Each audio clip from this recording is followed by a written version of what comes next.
True peace, Kens. Biden is the establishment's man. Peep the slang, man. What they talking about? Biden has the seal of approval from the American establishment.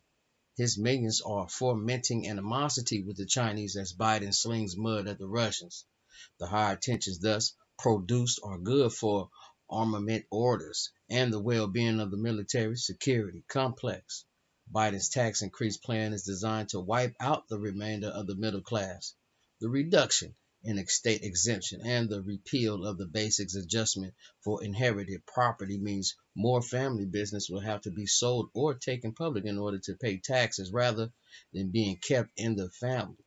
With U.S. manufacturing jobs sent to Asia and American IT and software companies bought up by the Indians who fire the American employees and bring in people from India on work visas, family businesses are the last bastion of the middle class. Biden's tax plan will finish off the remnants of the American middle class. Biden is Trump's opposite, which is precisely what the establishments want. Trump is precisely what the establishment doesn't want.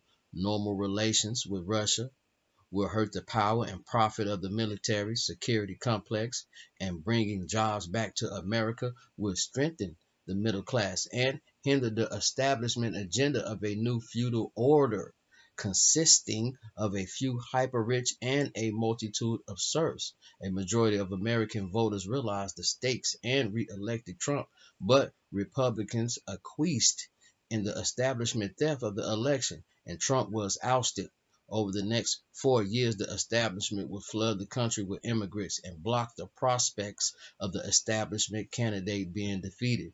Biden should be careful how much animosity he generates with Russia and China because the FBI's pursuit of Trump supporters as domestic extremists and enemies of democracy means 90 million fewer Americans willing to fight for the power and profit of the U.S. military security complex.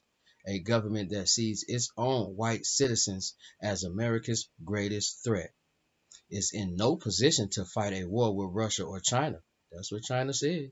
Indeed, it is uncertain if there are any Americans willing to fight foreign enemies for Washington. As Sam Jacob writes, the American educational system has succeeded in turning Americans into anti-Americans whose animosity is directed against America itself. Peep the slang, man.